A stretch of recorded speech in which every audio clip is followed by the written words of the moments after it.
Vamos lá para Romanos, por favor. Romanos capítulo 13.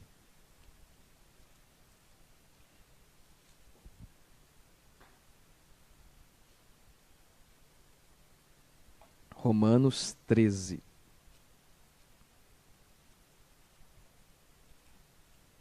Romanos 13.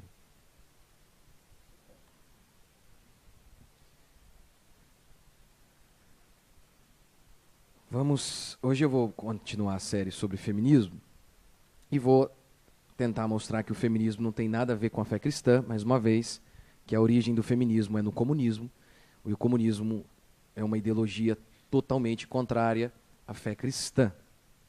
E, obviamente, ao você ouvir esse termo, você pensa, poxa, mas eu vim aqui para ouvir coisas espirituais, e não sobre governo deste mundo, ou sobre, aparentemente, até sobre política. Esta foi uma grande estratégia do movimento esquerdista que é influenciado pelo marxismo, pelo comunismo, de retirar a fé cristã totalmente da influência positiva que ela tem sobre o governo. Então veja, é muito comum você ouvir inclusive evangélicos dizendo, não, fé e política não se misturam, nós não devemos falar sobre os reinos desta terra, dizem eles. Veja, o nosso país, o nosso governo, por exemplo, aprova o aborto. O ministro do Supremo Tribunal de nosso país disse que uma mãe pode sim matar seu próprio filho. O nosso país acha normal roubar de um para dar aos outros e chama isso de redistribuição de renda. É só um eufemismo para roubo. E há muitas outras coisas totalmente imorais. Como que isso é um assunto político? Matar uma criança fere o decálogo, o mandamento de Deus de não matar. Roubar de um para dar ao outro é roubo da mesma maneira. Fere a Escritura, o não roubarás. Na realidade, esses cristãos, eles mal sabem que eles são tolos nas mãos de esquerdistas, que, sabendo que a fé cristã constitui o maior inimigo deles, eles vieram com esse discurso para jogar a fé cristã para longe. Eles que vieram, para que a fé cristã não influenciasse o governo. Haja visto que a Escritura anuncia que não há nada neste mundo, que as mãos de Deus não alcance.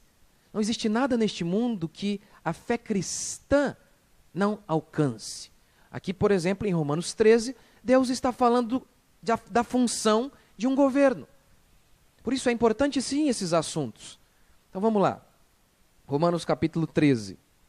Todo homem esteja sujeito às autoridades superiores, porque não há autoridade que não proceda de Deus.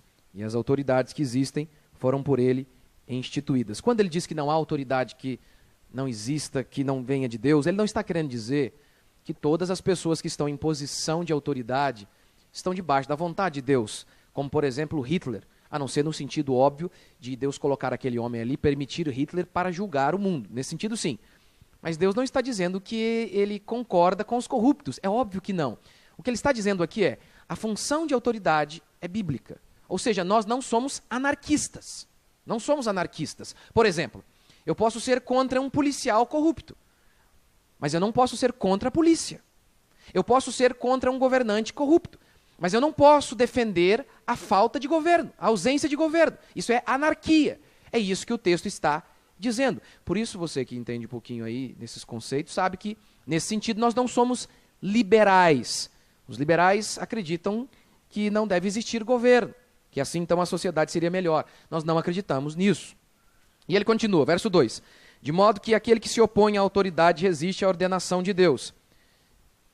Obviamente, quando as autoridades são malignas, a Bíblia nos autoriza a lutarmos contra ela. Tanto que no Antigo Testamento você vai perceber que Deus levantou homens para lutar contra governantes corruptos, malignos que estavam oprimindo o povo de Israel.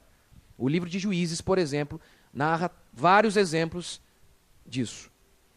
Verso 2 ainda. De modo que aquele que se opõe à autoridade resiste à ordenação de Deus, e os que resistem trarão sobre si mesmos condenação. Porque os magistrados não são para temor quando se faz o bem, e sim quando se faz o mal. Queres tu não temer a autoridade? Faze o bem e terás louvor dela, visto que a autoridade é ministro de Deus para teu bem. Entretanto, se fizeres o mal, teme, porque não é sem motivo que ela traz a espada, pois é ministro de Deus, vingador, para castigar o que pratica o mal. Aqui, Deus, por meio do apóstolo Paulo, está dando para nós a função do Estado. Qual deve ser a função de um governo? Assim como Deus também deu a função de um homem e de uma mulher, e assim como um homem pode fugir de sua função, assim como também uma mulher pode fugir de sua função e se tornar em algo que Deus não projetou, o Estado, geralmente, quando o povo abandona Deus, também se transforma em algo que não tem nada a ver com aquilo que Deus projetou. Pelo contrário, se torna um grande inimigo de Deus. Tanto que na história, nós podemos ver que inúmeras vezes os maiores perseguidores dos cristãos foram os governantes. Qual é a função do Estado de acordo com Romanos e toda a Escritura?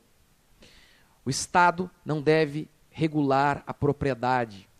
O Estado não deve prover saúde, educação, lazer, ou como diria até o senador Cristóvão Buarque, até a felicidade. O governo, ele propôs a PEC da felicidade, cujo governo é responsável, inclusive, para trazer felicidade para você. É brincadeira, não, né? Esse país aqui não é para principiante, não, meu amigo. O negócio aqui não é mole, não. O Estado não deveria prover nada disso.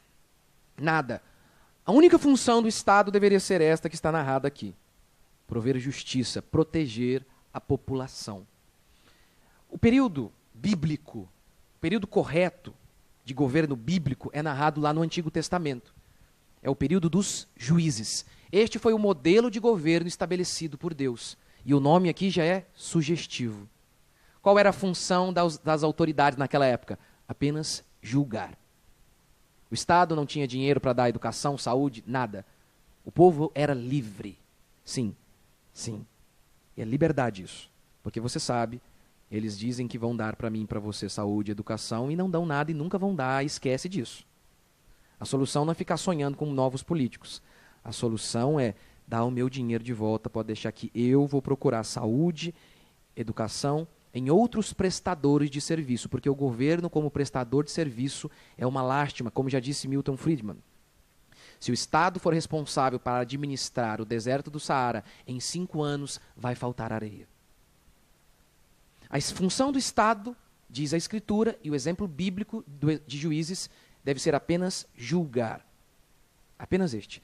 Tanto que quando o povo de Israel pede monarquia, e talvez a monarquia seja melhor que democracia, mas não é o meu tema aqui hoje, meu tema. Quando o povo pede, queremos um rei, Deus diz, não era esta a minha vontade para vocês. Se vocês quiserem um rei, sabe o que vai acontecer? O rei vai pegar seus filhos para trabalhar para ele. O rei vai pegar um pedaço da terra de vocês. É isso que vocês querem? Hoje vocês são livres. Vocês são donos integrais de suas propriedades. Mas quando os reis vierem, vocês não serão mais completamente livres. É isso que vocês querem? E o povo disse, sim. Porque o povo gosta de ser escravo, né? É uma maravilha. Esta era a ideia básica. Por isso que o governo não poderia determinar o valor de um produto, por exemplo. O governo deve apenas garantir que o que foi combinado entre as partes seja cumprido. Por exemplo, se eu determino, eu como empresário, eu não sou, mas eu sou empresário e eu determino vender um iPhone para você. O governo não pode determinar o preço do meu iPhone. Como o governo determina o preço das coisas em nosso país. Ele determina quanto é o salário mínimo. Ele determina que donos de cinema, de empresas de ônibus, vendam pela metade do preço o valor do ingresso de uma passagem. Ele determina. Isso é um absurdo. Ah, pastor, eu não acho não. É mesmo? E se você, quando fosse vender um iPhone, o seu iPhone usado pela OLX, e o governo falasse, olha, se aparecer um estudante, você vai ter que vender pela metade do preço. O que você ia falar? Você está louco? Ele é meu e eu faço o que eu quiser. Eu comprei, eu sei quanto eu gastei. O quanto eu dei duro para comprá-lo. Eu vendo pelo preço que eu quiser. Isso é liberdade. Isso é liberdade. Mas eu sei, em nosso país nós achamos que o governo pode, por exemplo, roubar do empresário. Pode obrigar que o empresário seja generoso. Por quê? Porque somos uma geração de invejosos. Um bando de invejosos. Mas a justiça, a função do Estado, não deveria ser regular nossa propriedade, nossas casas, como ele faz. Por exemplo, sua casa. Na sua casa, na rua da sua casa, deve ter asfalto, se tiver, você pagou por ele. Deve ter luz, você paga por ela. Tudo que tem ali você paga. Me explique uma coisa, então por que você paga IPTU? Ou seja, não é seu. O governo interfere na sua vida. Não é seu, é dele. Tudo é dele. Tudo é dele. Seu carro. É um absurdo. É um absurdo. Nós pagamos o pedágio e depois pagamos o PVA também. É um absurdo. O Estado não deveria fazer isso. O Estado deveria apenas garantir a justiça. O que é justiça? Se eu combino um preço com você e você compra de mim um iPhone, então você fez um depósito, ou seja lá o que for, e eu me comprometo de entregar o iPhone, e eu não o entrego. Aí o Estado deve intervir para que a justiça seja feita. Essa é apenas a função bíblica do Estado, é apenas essa. Entretanto, o feminismo defende outra coisa. O feminismo não tem nada a ver com defender mulheres. O feminismo tem a ver com defender uma ideologia totalmente contrária à fé cristã, que prega que o Estado é uma espécie de Deus que vai resolver todos os nossos problemas e vai prover tudo que nós precisamos. Prega um Estado gigantesco, que é dono de quase tudo, que provê quase tudo para nós. Tanto que quando um jornalista, da Rede Globo principalmente, vai fazer uma matéria em um lugar bem pobre, o que ele costuma dizer? Tá vendo? Aqui o Estado não chegou. Querendo com isso dizer que é culpa do Estado aquela pobreza, que o Estado deveria resolver e trazer riqueza ali naquele lugar. Tá vendo? Nós acreditamos que o Estado é como Jesus, tem o poder de multiplicar pão e peixe. Acreditamos que o Estado é uma espécie de Deus, que ele vai nos dar saúde, educação e até felicidade, aposentadoria, creche. Acreditamos que ele vai resolver todos os nossos problemas. Mal sabemos nós que o Estado, do jeito que ele é o nosso grande inimigo.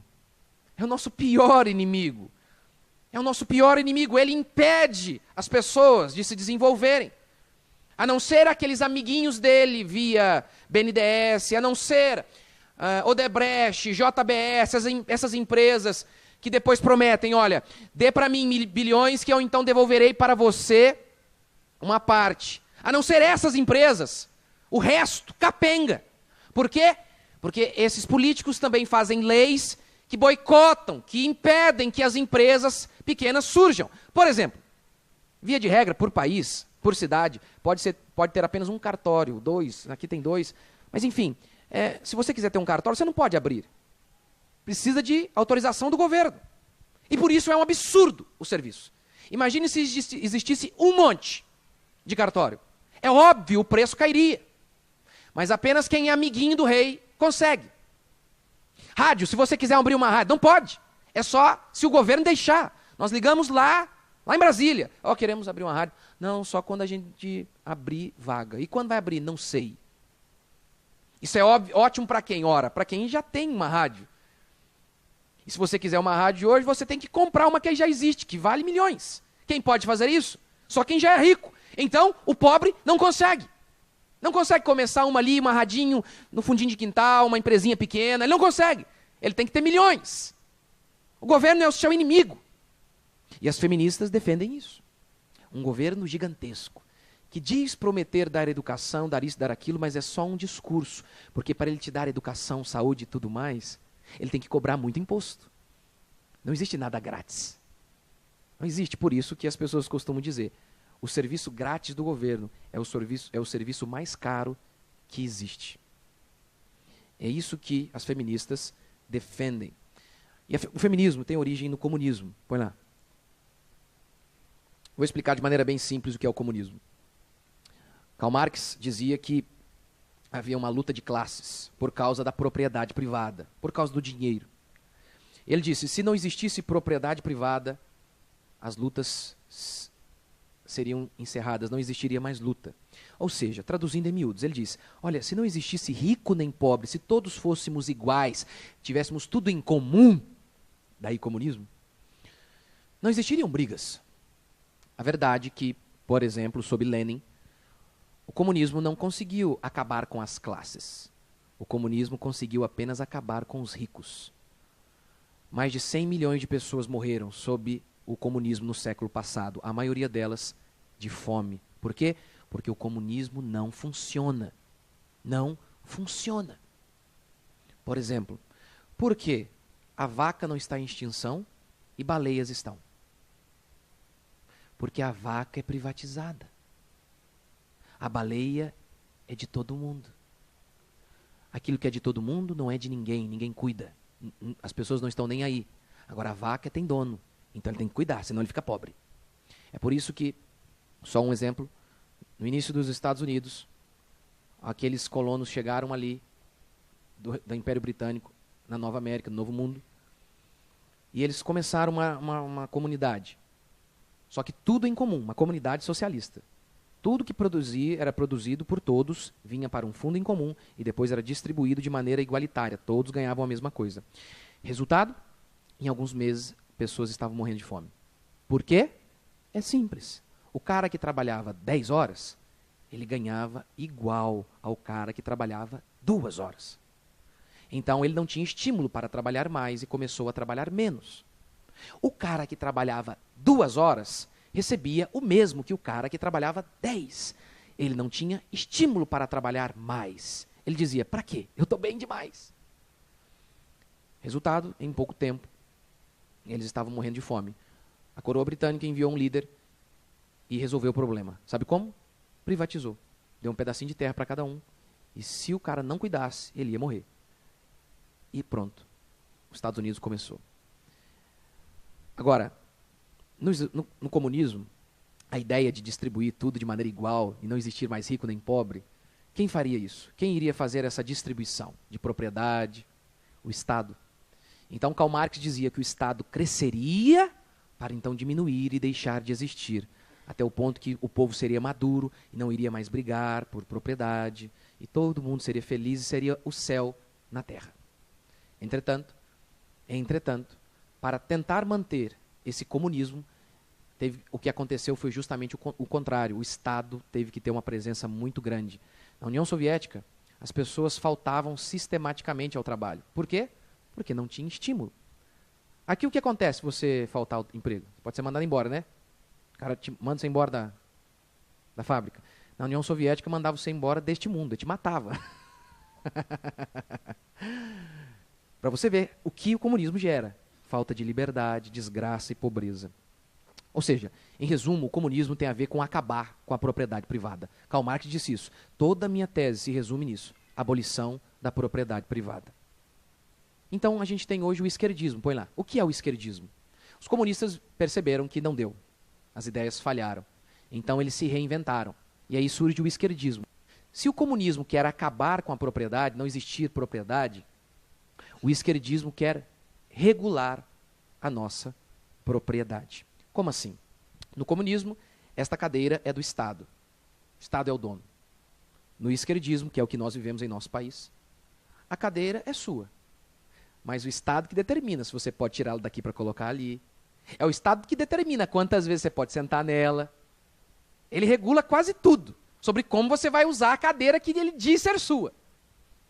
É assim que ele faz com as nossas casas, é o que ele faz com o seu carro. Você dentro do seu carro, você não pode fazer o que você quer.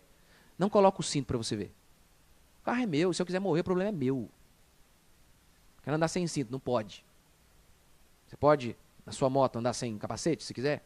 Ah, mas pode morrer, não interessa, a cabeça é minha. A cabeça é minha, eu faço o que eu quiser. Não, ele é o dono de nós, ele regula. A moto, ele diz que é sua, mas ele que regula. A propriedade, uma empresa, abre uma empresa para você ver. Está lá no seu nome, você é o dono, mas ele regula. Ele regula quem você tem que contratar. Empresas grandes, por exemplo, tem uma cota, o tipo de gente que tem que contratar. Ele determina o salário que você tem que pagar. Um monte de coisa ele determina. Inúmeras e inúmeras e inúmeras regras. Inúmeras. Ele regula. E nós aprendemos que esse papinho de ele regular, porque ele diz o seguinte, não, nós não podemos deixar o mercado livre para que o empresário estabeleça o contrato com o funcionário do jeito que ele quiser, senão os empresários malvadões vão oprimir os trabalhadores. Engraçado que nos Estados Unidos é assim, não tem lei trabalhista, não tem nada. Deve ser eles que devem estar mal, né? Estados Unidos que deve estar errado. Esse é o discurso. Eles dizem, nós empresários, nós o governo temos que regular as empresas, porque os empresários são gananciosos. Por isso, nós políticos, pessoas honestas, pessoas amantes do ser humano, não é? Pessoas de boa índole, nós vamos pegar o dinheiro dos políticos para distribuir para vocês, pessoal. Nós somos tão besta, né? E acreditamos nisso há quantos anos? Vê quando sai o povo para protestar aí. Quando o povo sai para protestar o quê? Pedindo, não quero que o Estado dê saúde nem educação, porque ele não vai dar nunca. Eu quero que ele devolva o meu dinheiro. Não, o povo sai protestando por quê? Mais saúde por via de quem? Por meio de quem? Qual vai ser o prestador de serviço? O Estado, ou seja, eles saem metendo pau no governo, mas eles amam o governo. É meio que uma espécie de síndrome de Estocolmo. Já ouviu falar dela? É quando você tem paixão pelo seu agressor. Quando você tem uma espécie de afinidade com o seu agressor. É isso que acontece com o Brasil, o brasileiro. Ele apanha, sofre com o governo, e o que ele quer? Governo, ele quer mais governo. O governo arrebenta com ele, destrói o brasileiro, e ele pede o quê? Mais governo, mais saúde, da mão do governo. É um absurdo. É isso que o feminismo defende. É isso. Lembra o que os políticos falavam sobre a Petrobras, por exemplo? Não podemos privatizar, dizia Lula, porque o petróleo é nosso. Você já entendeu agora ou não? Quando ele diz que o petróleo é nosso, o que significa? É nosso, é dele, bobão. Não é meu nem seu, não. Você não entendeu ainda? Vai lá no postinho e fala assim, enche aí e sai sem pagar para você ver. Aí quando o frentista correr atrás de você, você diz, o petróleo é nosso. Sai, faz isso. Qual é a verdade? Qual é a verdade? A Petrobras fica na mão deles para que eles usem como cabide de emprego, para que eles desviem dinheiro. Ou seja, os escândalos da Odebrecht, da JBS, da Petrobras, são o desenho. Durante anos, intelectuais falaram, poucos, mas falaram sobre o esquerdismo, que é isso. O governo vai resolver todos os nossos problemas, todas as grandes empresas devem estar na mão dos governantes, o governo deve dar saúde, educação, tudo isso. Muitos falaram, mas o povo não ouviu. Aí veio o desenho. Já que ninguém entendeu, vamos desenhar. Será que a gente vai ter que desenhar o desenho também? Para o povo entender? Pastor, por que você está falando disso? O que isso tem a ver com a minha vida prática? Onde existiu comunismo e esquerdismo, a fé cristã quase desapareceu. Em todos os lugares onde o comunismo prevaleceu, a fé cristã praticamente desapareceu. Desapareceu. Vou te dar um exemplo bem fácil e atual. Coreia do Norte versus Coreia do Sul. Coreia do Sul é um país livre, há capitalismo, e tem um dos maiores PIBs, é um dos países mais ricos do mundo. Lá, a fé cristã cresce. Estava em uma conferência esses dias, e vários pastores da Coreia do Sul estavam lá, de igrejas gigantescas. Gigantescas e boas igrejas. Aí você olha para a Coreia do Norte, um país comunista, vê se sai missionário de lá. Vê como é a fé cristã lá. Em nosso país acontece a mesma coisa. O esquerdismo boicota a fé cristã. Todos os pensamentos esquerdistas são contrários à fé cristã. A diferença é que o comunismo é uma coisa mais radical. Karl Marx dizia claramente, a religião é o ópio do povo, somos contra a fé. Enquanto que o esquerdismo, que domina a escolinha lá do seu filho, a faculdade do seu filho, ele é mais sorrateiro. Mas toda a ideologia esquerdista é contrária à fé cristã. Toda ela. Porque o comunismo, o esquerdismo é um movimento ateu. É contra Deus. E principalmente contra a fé cristã. Só uma ideia que você ouve nas escolas e por meio da mídia também, que é contrário à fé cristã e impossibilita as pessoas de ouvirem um pregador de verdade. Porque os falsos pastores são esquerdistas e pregam de acordo com a cartilha esquerdista e mal sabem. Na escola e na mídia eles ensinam assim, não há verdade absoluta, não há. Tudo é relativo. Se eu digo que 2 mais 2 é 4, e você diz que 2 mais 2 é 5, não devemos brigar. Eu tenho a minha verdade, você tem a sua verdade. Já ouviu o ator da Rede Globo falando isso? Eu tenho a minha verdade, você tem a sua. É, Teletubby. É tudo gente imbecil, aquele povo lá. E o povo ainda olha e idolatra aquele bando de gente. Como que eu posso falar que 2 mais 2 dá 4, você diz que 2 mais 2 dá 5 e está todo mundo certo? Como pode isso? Como isso é possível? Como? A ideia é, não vamos brigar. Qual é a palavra que o pessoal da Rede Globo mais gosta de usar? Tolerância. A fé cristã ela é bem intolerante com a mentira, com o erro, com o homicida, com o pedófilo. Ela é bem intolerante. Mas eles falam sempre de tolerância, de tolerar. E aí, com essa ideia, você está impedido de ouvir o evangelho. Só com essa ideia. Por quê? Porque a fé cristã ela é cheia de verdade absolutas. A fé cristã é exclusivista. Jesus vem e diz, eu sou o caminho. Não um dos, eu sou o único. Todas as outras religiões são uma farsa. Veja, aí um pastor vem e prega, isso aqui é a verdade. Aquilo ali é mentira. Aquele pastor é um enganador. Ele está distorcendo a escritura. Como os garotinhos que vêm dessa escola aprendendo, eu tenho a minha verdade, você tem a sua verdade. Eles vêm falando assim, porque é tudo um bando de afeminado também, ficou tudo, essa é outra coisa que o esquerdismo faz. Eu tenho a minha verdade, você tem a sua verdade. Tá todo mundo feliz. Pastor, vamos pregar mais o amor, pastor. É o que eles fazem. Eles estão impossibilitados de ouvir o evangelho. Impossibilitados. E aí então eles vão procurar os pastores esquerdistas, que estão para todos os lados. É o pastor que nunca exponha o erro, que nunca expõe o que é errado, a mentira, o pecado. É o pastor paz e amor, que diz pregar sobre o amor. Só que a Bíblia diz que o amor não se regozija com a mentira. Esse amor deles, que eles dizem pregar o amor de Deus, que não anuncia os nossos erros, isso não é amor. Porque se eu chegasse ao hospital e a minha mãe estivesse morrendo e o médico dissesse, ele está vendo o comportamento da minha mãe, que a minha mãe vai morrer. Imagine que minha mãe fosse uma fumante, está estourada por dentro. E aí ele diz, não, vamos tolerar. Se ele não olha para ela e fala, dona Carolina, a senhora vai morrer. Se a senhora continuar assim, a senhora vai morrer. Não, mas o médico, ele é paz e amor. Ele nunca nos expõe. Nunca mostra os nossos erros, porque ele é amoroso. É exatamente assim que esses pastores esquerdistas são. O que é uma contradição, não é? Obviamente. Nenhum pastor poderia ser esquerdista. Mas é assim que eles são. É assim que eles são. E aí essas pessoas estão impossibilitadas de ouvir o evangelho. Por quê? Você já ouviu a mentira dos 30%, né? Eu falei aqui. As mulheres ganham 30% menos, eu já falei aqui que é mentira. Por que as feministas defendem isso? Se as mulheres são oprimidas pelos empresários e ganham menos, então nós devemos pedir ao governo que regule as empresas, que obrigue as empresas a pagarem mais para as mulheres. Está vendo?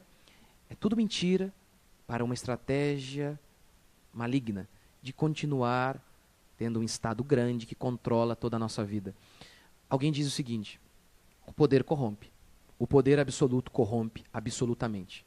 O Estado ele já tem o poder da espada, de julgar, de matar.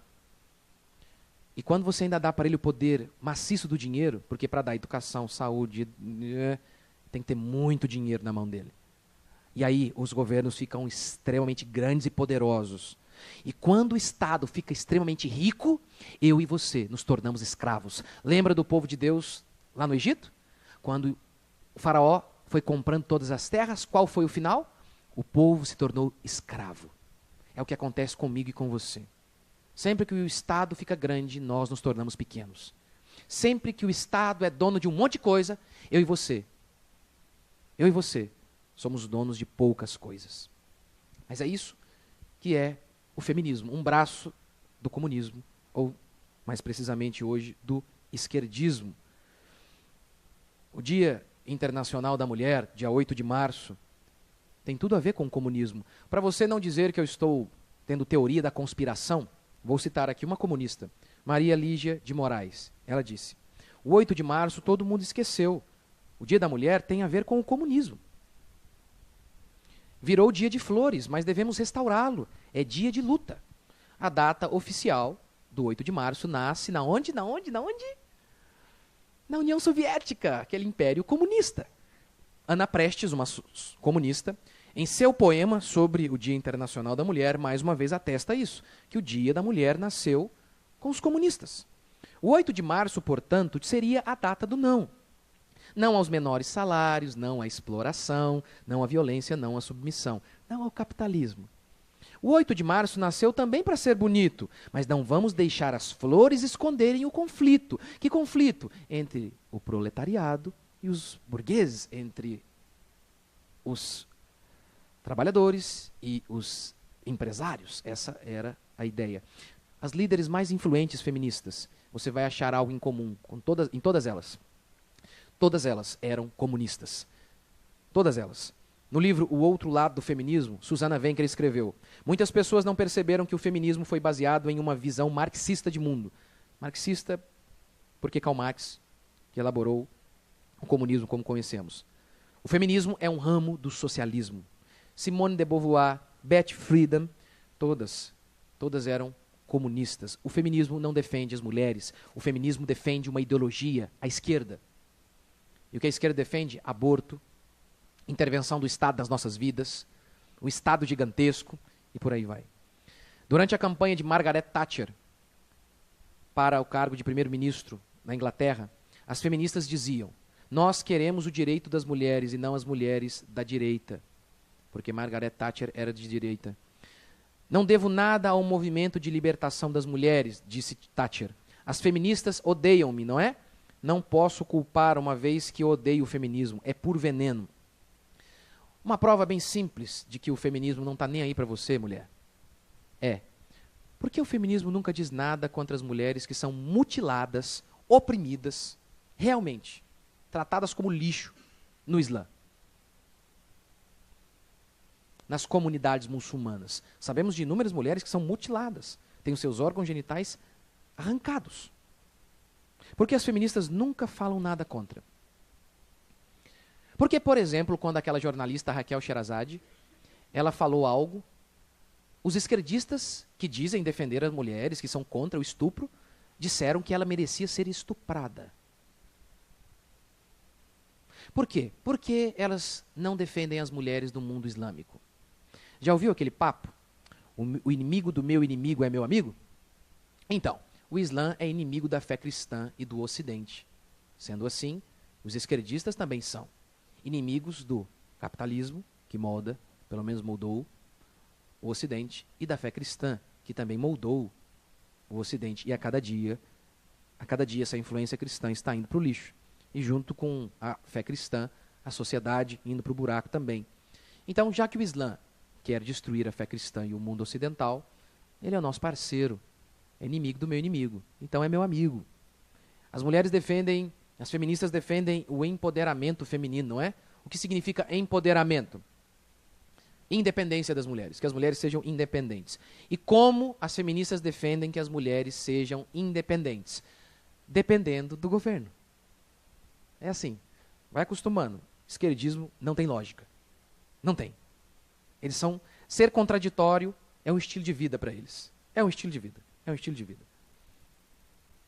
O governo deve fazer creche, o governo deve pagar mais salário para ela, o governo deve dar o salário de maternidade, o governo deve aposentá-las mais cedo. É assim.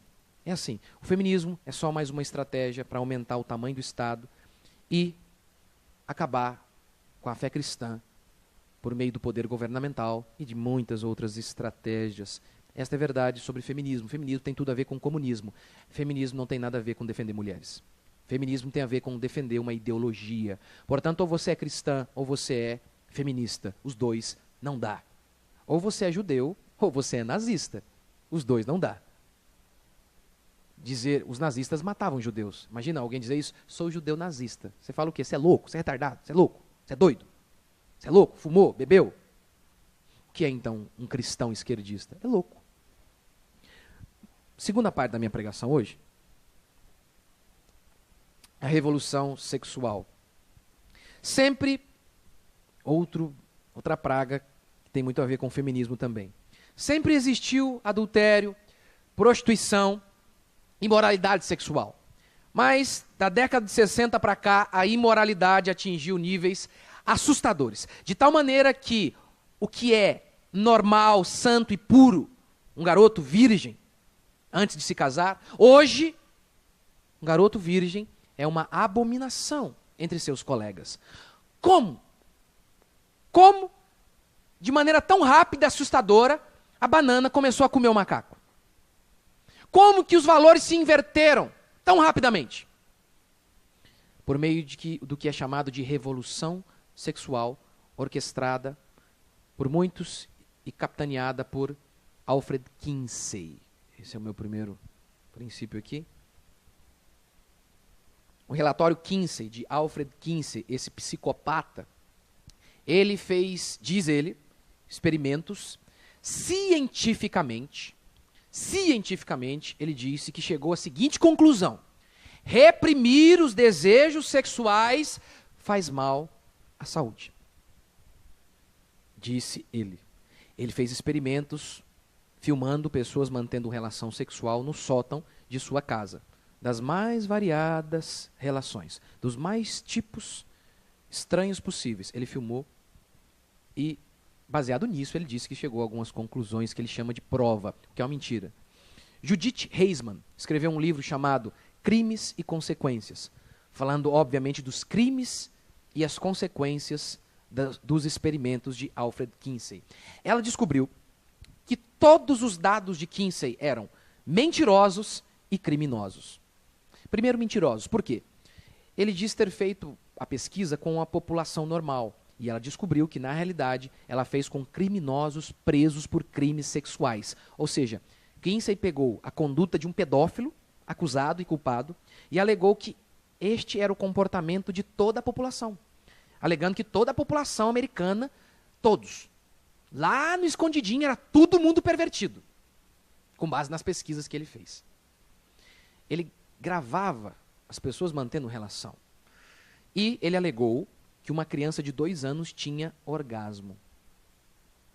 Com base nisso, Judith fez a pergunta óbvia: está todo mundo louco?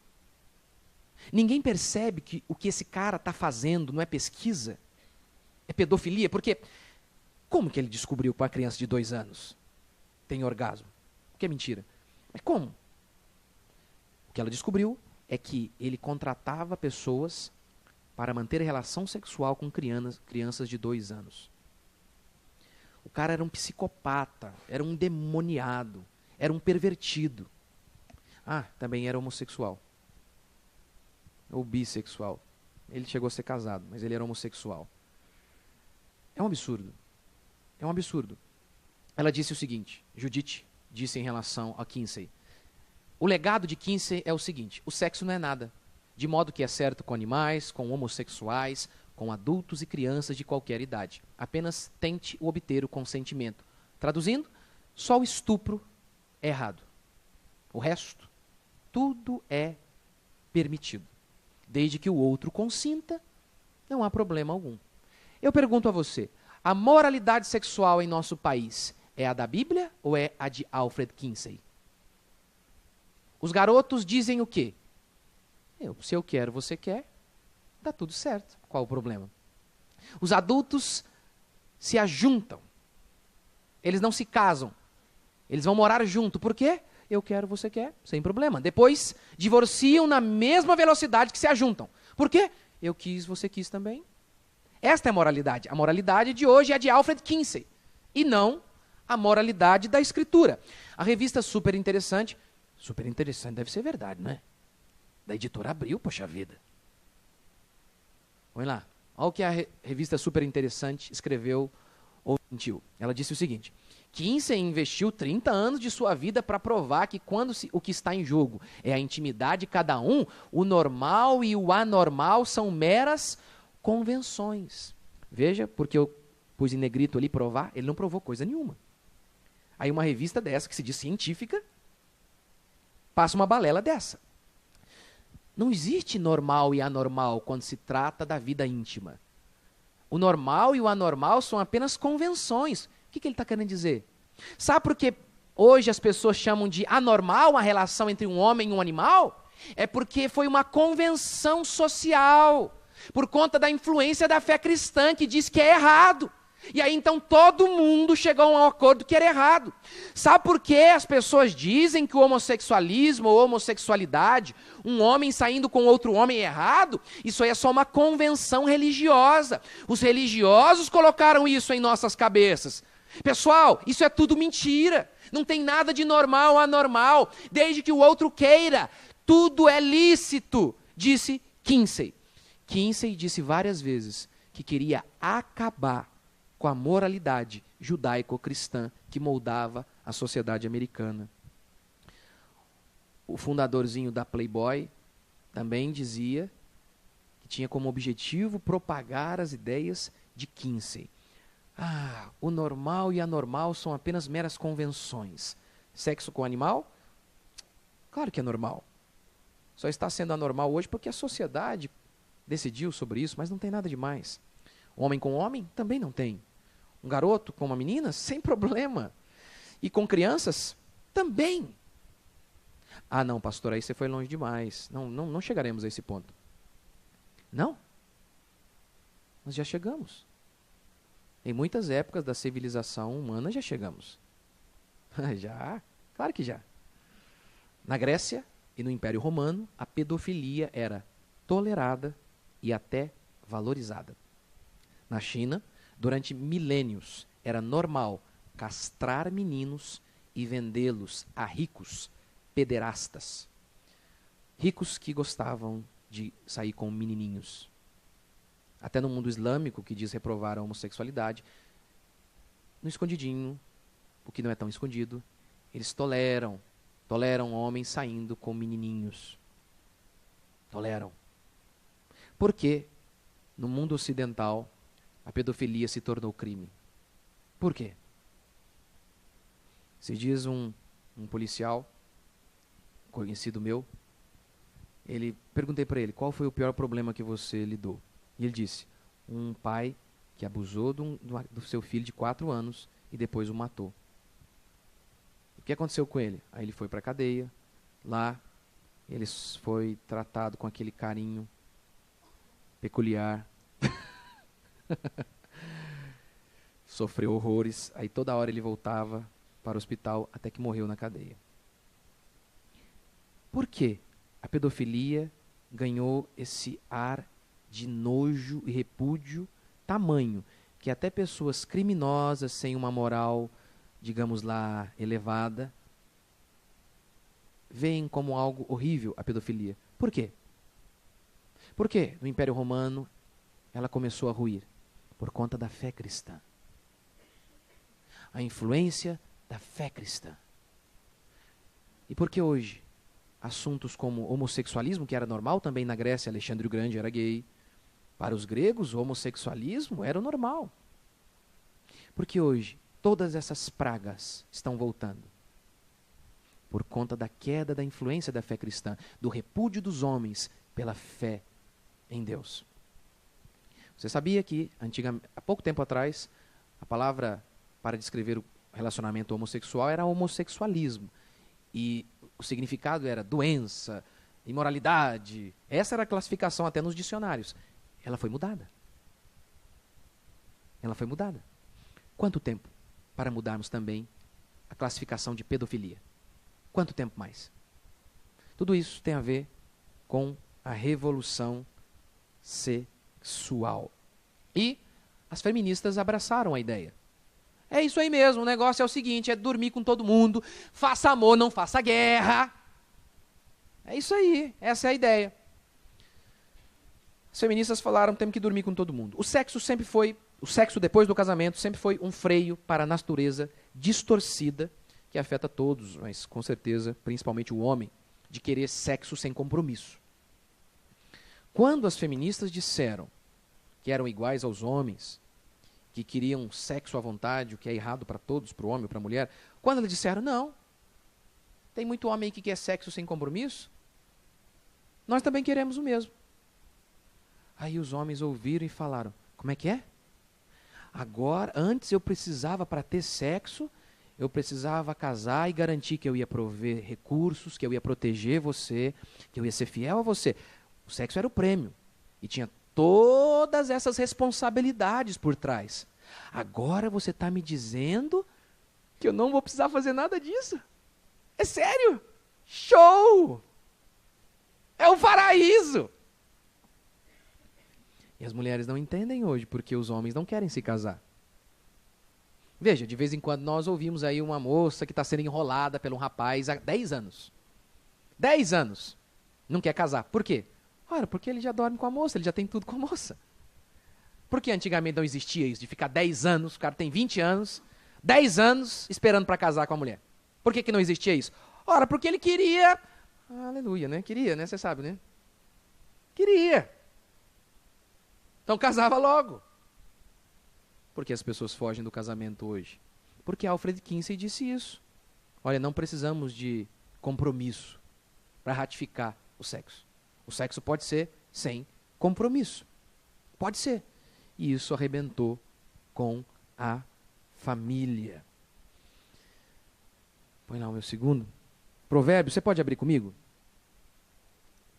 Provérbios 6. Eu tenho que abrir porque são vários textos. Provérbios capítulo 6. Versículo 27. Provérbios 6, 27. O contexto aqui é sobre adultério. Adultério é um dos pecados sexuais. A fornicação é outro, o homossexualismo, a homossexualidade é outro. E tudo aqui, o que vale aqui para o adultério, com certeza, pecado, as consequências também são muito parecidas em se tratando de pecado sexual. Veja comigo o que ele diz em Provérbios 6, 27. Tomará alguém fogo no seio sem que as suas vestes se incendeiem? Alguém pode brincar com fogo sem se queimar? Diz Provérbios. E o contexto aqui é adultério, é o pecado sexual. Ele diz, não, não pode, não pode. Provérbios 6,32. O que adultera com uma mulher está fora de si. Só mesmo quem quer arruinar-se é que pratica tal coisa. Ou seja, é louco, louco, louco. Provérbios 7, 22. E ele, num instante, o adúltero, segue como um boi que vai ao matadouro. O homem que está adulterando, o garotinho que vai fornicar, ou seja, transar com a menininha, ele diz, é como um boi indo ao matadouro. Essa é a expressão bíblica. Verso 23, até que a flecha lhe atravesse o coração, como a ave que se apressa para o laço. Alfred Kinsey disse, podemos brincar com o sexo, não haverá problema. Será que é verdade? Não há consequência? Nada? Nem aqueles sexozinhos ali, eu e a menininha, eu quero, ela quer. Primeira consequência, eu sei, essa é fruto de fé, inferno. Apocalipse diz que os imorais não vão herdar o reino dos céus. Não vão. Os adúlteros, os viciados em pornografia, aqueles que transam com a menininha sem casar e vivem assim, diz a Escritura, não herdarão o reino dos céus. Mas, para mim isso já deveria ser motivo bastante para as pessoas se arrependerem e voltarem para Deus. Mas se você duvida que o sexo leva ao inferno, vou tentar te mostrar que o sexo livre já trouxe o inferno até nós. Segunda consequência, doenças. A revolução sexual veio na década de 70. A AIDS veio na década de 70, logo em seguida. Eu estou citando aqui a AIDS só como um símbolo. Como um símbolo. Década de 60, o mundo falou, podemos transar que não há problema algum. Sexo livre. Década de 70, a AIDS veio cobrar conta. Finalzinho ali da década de 70, no ano 77, 88, foram os primeiros registros do vírus. Eu nasci em 1982 e eu tive a consciência de AIDS lá pelo ano 92, 94 mais ou menos, com 12 anos, entre 10 anos e 12 anos. Eu lembro na escola porque o Cazuza morreu de AIDS em 1990 e quem é mais velho aqui sabe, viu ali aquele reality show da desgraça. O homem bonito, forte, definhando, para todo mundo ver, vítima da AIDS. E aí eu lembro na escola, no começo, a gente era garotinho e, nossa, mas será que? A gente não sabia. Como é que pega? Olha, ó, beijo, selinho não pega, mas de língua pega. AIDS. Pegar na mão, pega! Era terrível. Agora, eu vou te contar a minha experiência. Eu lembro do pavor que a gente sentia. Eu lembro, a gente era garoto, apesar de o Cazuza ter morrido há pouco tempo, há alguns anos, era muito fresca na memória da gente olhar aquilo, e era sempre falado. Era um negócio horrível, era um negócio horrível. Hoje a AIDS ainda mata muita gente. Claro, os remédios diminuíram bastante essa desgraça, mas nós temos problemas ainda piores. Vítima do sexo livre, violência, ciúmes, divórcio, abuso.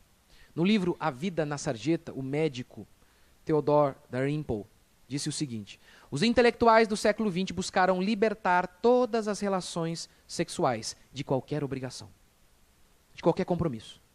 Não precisa de compromisso. Dali em diante, somente o sexo, o puro desejo sexual é que contaria. E ele continua, não funcionou. E ele relata a sua experiência trabalhando no hospital na Inglaterra. Ele disse o seguinte: a minha experiência aqui mostra que essa revolução sexual só trouxe desgraça.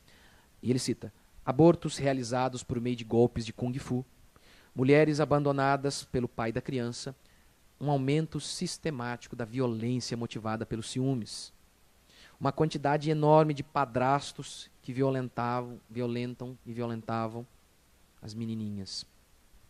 Na página 64 do livro ele fala: nas últimas 2 décadas houve um aumento enorme no número de maus tratos à mulher. O sexo livre trouxe um aumento da violência. Por quê? Porque o ciúmes traz isso. Otelo, Shakespeare, em sua peça Otelo, já tratava disso. Otelo, motivado pelos ciúmes, matou sua esposa Desdémona. Veja como funcionava antigamente. Pergunte para sua avó. Ela deve ter beijado seu avô no altar. Mas se deu uma bitoquinha antes, ela foi bem safadinha. Foi bem... que não era normal, não. Via de regra, eles iam para a cama só depois de casado. Agora, como é hoje? Veja por que a violência. A moça se casa com o rapaz, mas ela já saiu com um monte. De repente, os dois um dia estão andando na rua, e aí passa alguém, uma moça cumprimenta o rapaz. O que a moça já pergunta, a esposa? De onde você conhece ela? Hã? E se falar então que namorou? Ficou sei lá o quê? Terrível. Terrível. O irmão aqui estava contando para mim como é que é no trabalho dele lá. Todas as mulheres traem, todos os homens traem. Esse é o mundo que nós vivemos. O sexo livre trouxe um aumento sistemático de traição, uma desconfiança generalizada, o que traz ciúmes, violência, briga e desgraça. As pessoas não confiam mais. Um aumento do aborto, claro. É de se esperar que depois da revolução sexual, os esquerdistas e esses imbecis saíssem com o papinho furado de que abortar é um direito. Porque já que eles são podres imorais, moralmente falando, são podres moralmente falando, é óbvio, para consertar seus crimes, eles precisam de outro crime, que é matar crianças para perpetuar seus projetinhos de vida egoístas e banais e medíocres. Já cansei de lidar com um padrasto que abusou de criança. Por isso, todas as tragédias, quantas famílias destruídas? Quantas? Ainda hoje pessoas querem ter filhos. Ainda hoje. E muitas querem ter filhos, sabe como? Querem ter filhos, mas não querem ter o compromisso de ficar com uma mulher a vida inteira. Pergunte para essas crianças vindas desses relacionamentos. Como é a vida dessas crianças? Pergunte como é. Pergunte. Portanto, para encerrar, controle-se. Gênesis 4:7 diz: seu desejo será contra ti, Deus disse para Caim. Mas a ti cumpre dominá-lo. O desejo dele era para matar, desejo de matar seu irmão. Mas é óbvio que o texto se aplica também à vida sexual. O seu desejo será contra ti, mas a ti cumpre dominá-lo. Uma vez eu ouvi um testemunho de um rapaz, ele disse o seguinte, ele fumava maconha e cheirava cocaína. E aí ele falou, olha, eu converti e eu não sinto mais nenhuma vontade de fumar. Se tiver uma carreira de cocaína aqui, eu não sou tentado a cheirá-la. E eu aplaudo, e eu acredito. Com certeza ele deve estar falando a verdade. Mas via de regra não é assim que funciona. A conversão não isenta você da tentação. Jesus nem pecado tinha e mesmo assim foi tentado. Por isso que em Gálatas 5:22 Paulo diz que o fruto do Espírito, um deles é domínio próprio. Domínio próprio, ou seja, se eu tenho que ter domínio próprio é porque existe algo dentro de mim querendo perder o domínio, querendo se descontrolar, querendo fugir do controle. Então, domínio próprio é uma virtude. Mas a virtude, o homem virtuoso não é aquele que não sente nada, é aquele que sente, mas domina a si mesmo. Assim como coragem. Qual que é o grande ápice da coragem? É quando eu não tenho medo? Não, coragem é justamente quando eu estou apavorado e mesmo assim eu faço algo. Eu não tenho medo de pular daqui. Tem meio metro aqui talvez, mas de um lugar alto, de um lugar alto eu vou ter medo. E aí é coragem. E aí é coragem. Aí é coragem. A virtude é isso. É engraçado como que ser cristão, muito mal entendido. Ser cristão é ser tentado. C.S. Lewis disse, nenhum homem sabe o quanto é mal até se esforçar muito para ser bom. Só os que tentam resistir às tentações sabem quão fortes elas são. Meu irmão, eu sei que tem muito pastor que vem e fala para você, olha, casa e é a melhor coisa que existe. É uma bênção, com certeza, mas de vez em quando eu fico vendo, né? Aí todo ano, que dia que é o dia dos namorados mesmo? Alguém lembra aí? Que dia é esse? Eu não estou vendo. Dia 12. Ei, todo dia dos namorados é dia de eu ver marido mentindo pra mulher. Eita coisa, viu? Aí tá lá o cara casado, 20 anos, aí ele escreve lá, apaixonado desde igual o primeiro dia. Mentiroso!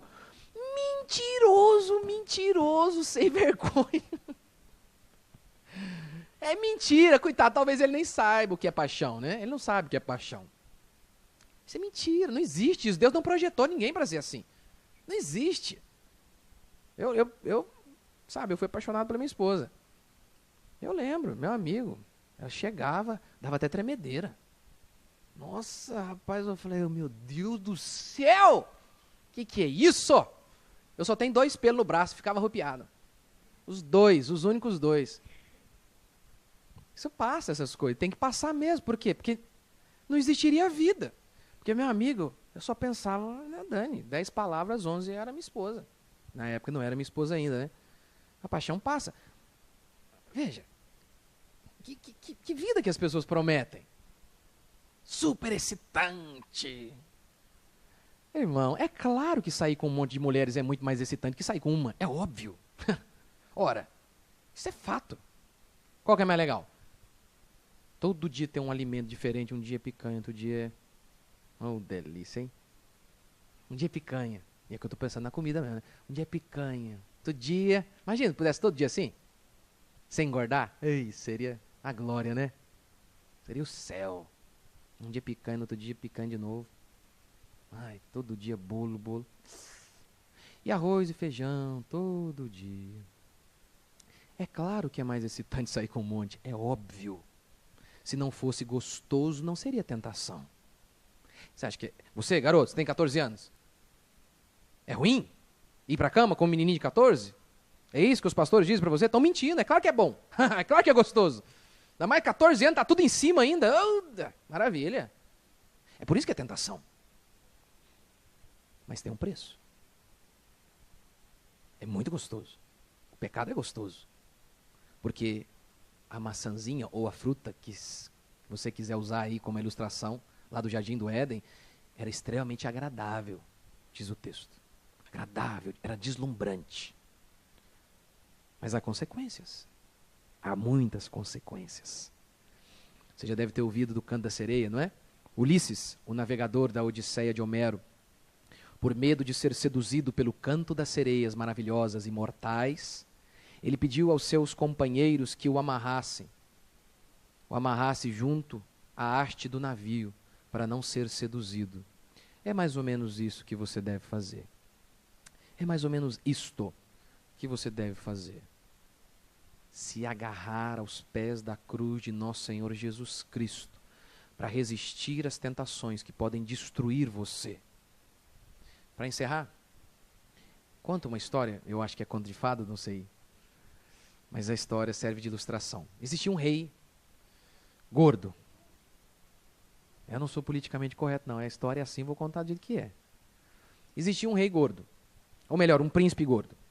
Ele era herdeiro, o primeiro sucessor na linha ali de sucessão, ele era o primeiro na linha de sucessão para herdar o trono. Eram 2 irmãos, o mais velho, que era gordo, e o mais novinho. E o gordinho gostava muito de comer. Muito. O mais novo ficou com muita raiva pelo fato de o irmão mais velho receber a coroa. Então, o irmão mais novo prendeu o irmão cheinho num quarto. Porque matá-lo ele não podia, era o irmão dele. Então ele decidiu prender o irmão num quarto. Num quarto que continha uma porta menor que as portas convencionais. E ele disse o seguinte: olha, se você conseguir sair daqui, dessa porta, se você emagrecer e sair, passar por essa porta, você vai ter o seu reino de volta. E aí, o irmão fitness, todo dia, mandava uma picanha, um bolinho, floresta negra, uma canjiquinha, uma feijoada. E o irmão, que gostava de uma comida, infelizmente só engordava mais. Moral da história é que os seus vícios fazem de você um prisioneiro. Os seus vícios te aprisionam. O seu desejo, ele será contra você. Mas pela graça de nosso Senhor Jesus Cristo, pela fé nele, se você crer, você vai ter força para vencer as tentações que são gostosas, mas podem destruir você, que são sedutoras e deslumbrantes a princípio, mas que no final vão arrebentar com você. Seja você garotinho de 14 anos, seja você homem casado. Os vícios sexuais são uma praga e destroem você, te afastam de Deus e de toda uma vida plena, feliz e realizada. Vamos ficar de pé?